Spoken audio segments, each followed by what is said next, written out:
Bon mercredi, aujourd'hui je fais le changement, je fais mon atelier en direct dehors dans la forêt derrière chez moi parce qu'aujourd'hui je tiens à vous parler de quelque chose que j'apprécie beaucoup comme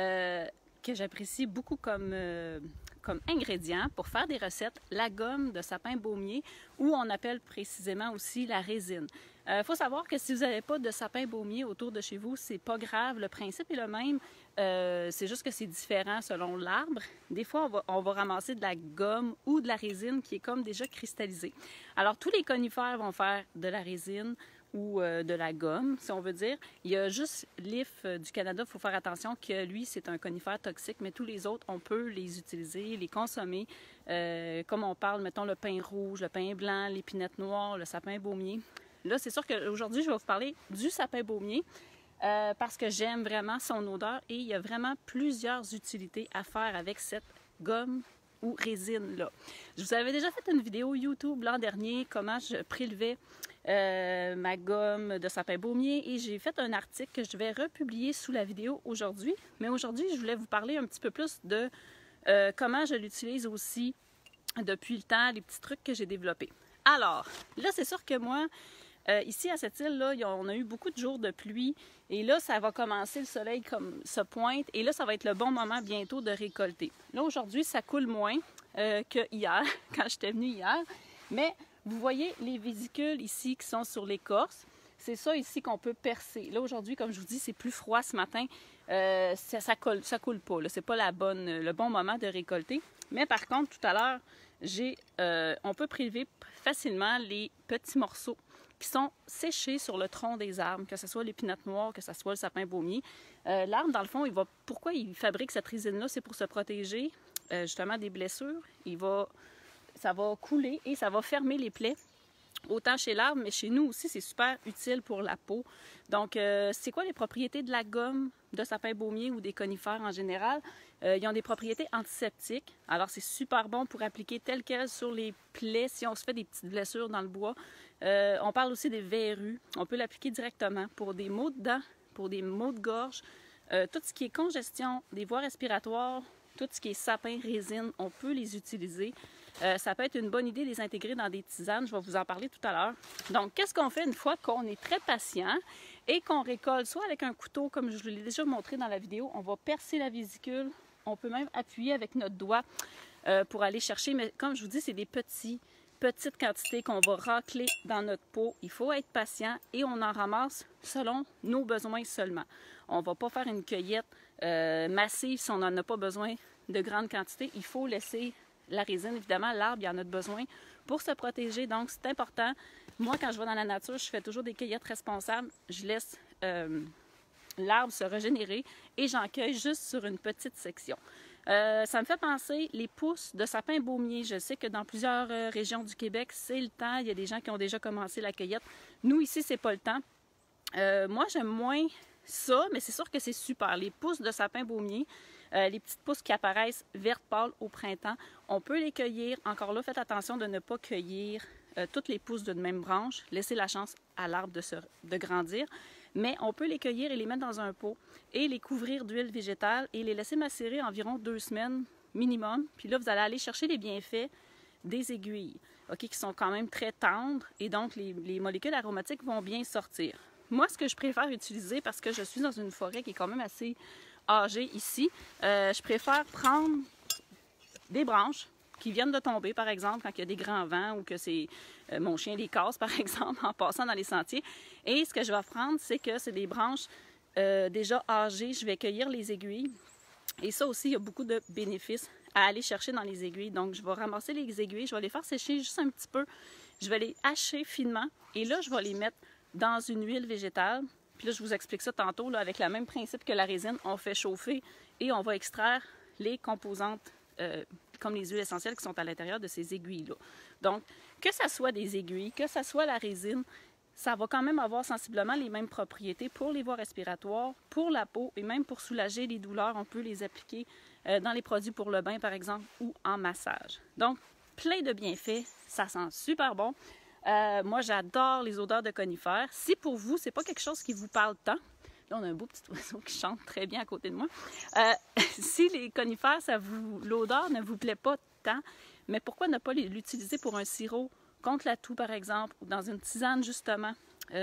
Donc, la recette que je vous présente, moi, c'est la façon de faire qui est super simple et que j'ai préparée. Comme je vous dis, hier, ça coulait un petit peu.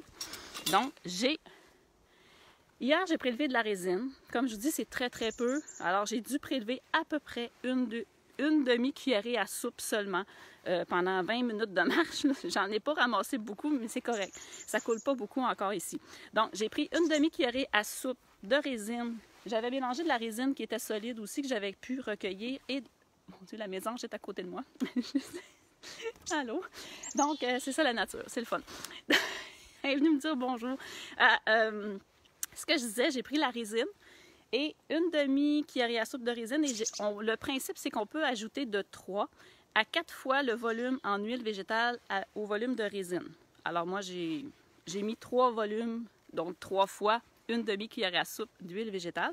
Et là, pour mes besoins, hier, j'ai utilisé de l'huile d'olive de bonne qualité, alimentaire. Donc, je vais pouvoir me servir de ce petit mélange pour, je pourrais le prendre à l'interne dans une tisane, par exemple. Alors là, ma résine, on s'entend que quand on ramasse ça après le tronc ou que vous avez des aiguilles, c'est sûr qu'il va falloir filtrer. Et le truc, ça, c'est très, très, très collant. Vous le savez, la gomme de sapin, la gomme d'épinette, quoi que ce soit, c'est très collant. Le truc que je vous suggère, c'est de la diluer dans une huile végétale, comme je vous dis, 3 parties d'huile ou 4 parties d'huile pour la partie de résine que vous allez avoir recueillie. Et vous allez mettre ça dans un... Moi, quand je le ramasse, je vous ai montré mon petit pot maçon. Même s'il est presque vide, c'est pas grave. Même si j'ai juste un petit fond de résine, je vais rajouter 3 parties d'huile. Et là, je vais déposer ça dans un chaudron d'eau bouillante. Je vais réduire le feu et je vais même mettre un petit couvercle dans le fond de mon chaudron pour pas que mon pot soit en contact direct avec le fond du chaudron. Et là, la résine, elle va vraiment se mélanger à l'huile végétale. Ça va tout devenir uniforme, à part les petits morceaux de bois, les poussières qu'il peut avoir après la cueillette.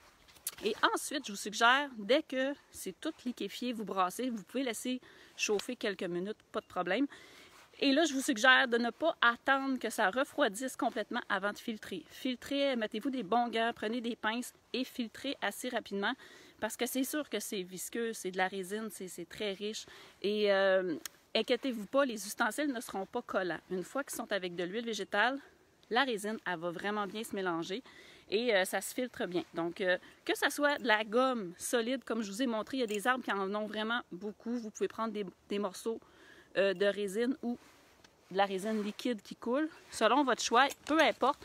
On respecte le ratio de 1 pour 3 ou pour 4 d'huile végétale. Inquiétez-vous pas, je vais mettre le lien de mon article avec toute la description des étapes, mais ça va vous faire une super huile infusée. Et là, qu'est-ce que je fais avec cette huile infusée-là une fois qu'elle est chauffée, filtrée? Ça se conserve très longtemps. Et vous pouvez évidemment ajouter des huiles essentielles. Là, il y a de l'huile végétale, il y a de la résine. En tant que tel, c'est un super bon produit. Oh mon Dieu, que ça sent bon. Moi, je ne me tente pas de cette odeur-là. Hier, je me suis fait des sels de bain. J'ai pris à peu près un tiers de tasse, un quart de tasse de sel de bain. J'ai mis à peine une cuillerée à thé de ce concentré-là. Je vous dis, c'est un concentré vraiment aromatique, puissant. Et j'ai mis une cuillerée à thé de ça. J'ai même rajouté des huiles essentielles.